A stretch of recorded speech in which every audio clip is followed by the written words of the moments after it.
Hello friends, പുതിയൊരു വീഡിയോയിലേക്ക് എല്ലാവർക്കും സ്വാഗതം കേട്ടോ. ഇപ്പം ഏകദേശം 3:30 രാവിലെ ചോറിൻ്റെ പരിപാടികൾ കഴിഞ്ഞതാണെങ്കിലും കുറഞ്ഞ ചോറ് മാത്രമേ വെച്ചിട്ടുണ്ടായിരുന്നുള്ളൂ. അപ്പം ചൂടോടുകൂടി ചോറ് കഴിക്കാനാണ് ഇവിടെ എല്ലാവർക്കും ഇഷ്ടം. അപ്പം ചോറിനുള്ള വെള്ളം തിളച്ചപ്പോൾ ഞാൻ അത് അരി കഴുകിയിടുന്നുണ്ട് കേട്ടോ. പിന്നെ വൈകുന്നേരത്തേക്ക് കടിക്ക് മാത്രമായിട്ട് കുറച്ച് കടലക്കറി വെക്കുന്നുണ്ട്. ഇന്ന് എന്തായാലും നമ്മൾ 2024 ലാസ്റ്റ് ഡേ അല്ലേ. ഇന്ന് വൈകുന്നേരം ചിക്കനാണെന്ന് ജിനുവേട്ടൻ പറഞ്ഞിട്ടുണ്ടായിരുന്നു. അപ്പോൾ ഇപ്പോൾ കുട്ടികൾ സ്കൂളിൽ വിട്ട് വരുമ്പോൾ പുട്ടിന് വേണ്ടിയിട്ട് കുറച്ച് വെള്ളക്കടല എടുത്തിട്ട് ഞാൻ അടുപ്പത്ത് വെക്കുന്നുണ്ട് കേട്ടോ. ഈ വെള്ളക്കടല ഇഷ്ടമൊന്നുമില്ല അവർക്ക്, പക്ഷെ പുട്ടിന് കടല വേണം നിർബന്ധമാണ് കുട്ടികൾക്ക്. അതുകൊണ്ട് ഇതാ പുട്ടുണ്ടാക്കുന്നതിൻ്റെ ചില്ലിപ്പോഴും നമുക്ക് കിട്ടിയിട്ടില്ലാത്തത് കൊണ്ട് ഇതുപോലെ തന്നെയാണ് പുട്ടുണ്ടാക്കുന്നത് കേട്ടോ.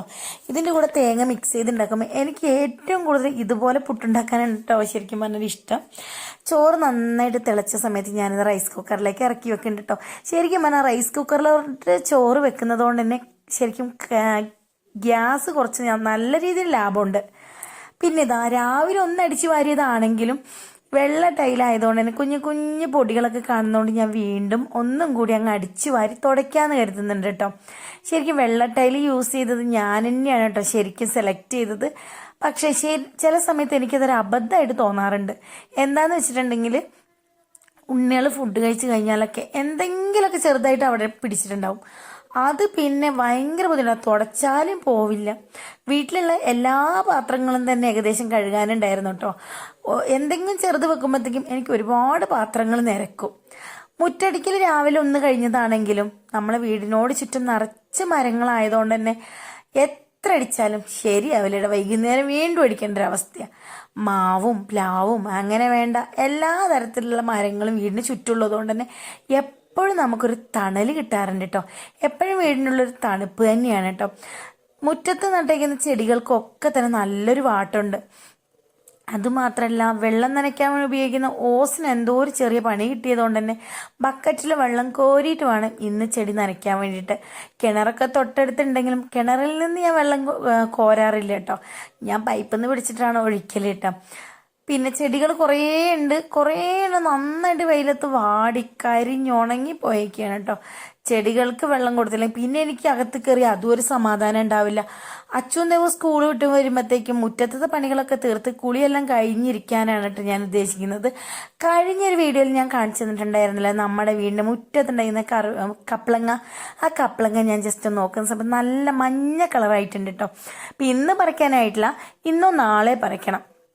ഇന്നലെ കഴുകിയിട്ടേക്കുന്ന തുണികളെല്ലാം തന്നെ ഉണങ്ങിയിട്ടുണ്ടായിരുന്നു കേട്ടോ. അപ്പം അതൊക്കെ ഞാനിതാ മടക്കി വെക്കുന്നുണ്ട്. അച്ഛൻ ദൈവം ഉണ്ടായിരുന്നെങ്കിൽ മടക്കി വെക്കാനൊക്കെ എന്നെ ശരിക്കും സഹായിക്കും കേട്ടോ. അവർ സ്കൂൾ വിട്ട് വരുന്നവരെ ഈ തുണി മടക്കാതെ വെക്കാൻ എനിക്ക് ഇഷ്ടമല്ലാത്തതുകൊണ്ട് തന്നെ എല്ലാവരും വേറെ വേറെ മടക്കി അലമാരയിൽ കൊണ്ടുപോയി സെറ്റാക്കി വെക്കുന്നുണ്ട് കേട്ടോ. ഈ വലിച്ചു വാരി ഇടുക എന്ന് പറയുന്നത് എനിക്ക് ശരിക്കും പറഞ്ഞാൽ ഇഷ്ടമില്ലാത്തൊരു കാര്യമാണ്. പണി തുടങ്ങിക്കഴിഞ്ഞാൽ പിന്നെ എല്ലാ പണിയും വൃത്തിയാക്കിയതിന് ശേഷം മാത്രമേ എനിക്കൊന്ന് റെസ്റ്റ് പോലും എടുക്കാൻ തോന്നുള്ളൂ കേട്ടോ. ശരിക്കും പറഞ്ഞാൽ ഉച്ചത്തേക്കുള്ള ഫുഡ് പോലും ഞാൻ കഴിച്ചിട്ടില്ല. ഇതെല്ലാം കഴിഞ്ഞതിന് ശേഷം കഴിക്കണം. തലയിൽ നല്ല രീതിയിൽ ഞാൻ എണ്ണ തേച്ച് പിടിപ്പിക്കുന്നുണ്ട്. എന്താണെന്നറിയാം, വല്ലാത്തൊരു തലവേദനയാണ് കേട്ടോ. അങ്ങനെ ഇതാ കുളിയെല്ലാം കഴിഞ്ഞ് വന്നപ്പോഴത്തേക്കും എൻ്റെ തലവേദനയ്ക്കൊക്കെ നല്ലൊരു മാറ്റം ഉണ്ടായിരുന്നു കേട്ടോ. നല്ല തണുത്തതുകൊണ്ടായിരിക്കും. അച്ഛൻ ദേവും അത് സ്കൂള് വിട്ട് വന്നിട്ടുണ്ട് കേട്ടോ.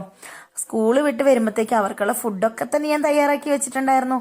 കുളിയെല്ലാം കഴിഞ്ഞ് വന്ന് ഇതാ ഭക്ഷണം കഴിക്കാൻ കേട്ടോ. എപ്പോൾ ഭക്ഷണം വിളമ്പിയാലും അച്ഛനും കുറച്ചൊന്ന് ലേറ്റാവും വരാൻ വേണ്ടിയിട്ട്. വെള്ളക്കടലില്ല ഇഷ്ടമല്ലാത്ത ദേവുവിന് ഇപ്പോൾ വെള്ളക്കടൽ ഇഷ്ടമായിട്ടുണ്ട് കേട്ടോ. അപ്പോൾ അഡ്വാൻസ് ആയിട്ട് എല്ലാവർക്കും ഹാപ്പി ന്യൂ ഇയറും കൂടി ഞാൻ പറയാണ് കേട്ടോ. ഈ 2024 എങ്ങനെയുണ്ടായിരുന്നു? നിങ്ങൾക്ക് നല്ലതായിരുന്നോ? നല്ലതാണെങ്കിലും അല്ലെങ്കിലും 2025 നല്ല രീതിയിൽ നിങ്ങൾക്ക് ഉണ്ടാവട്ടെ എന്ന് ഞാൻ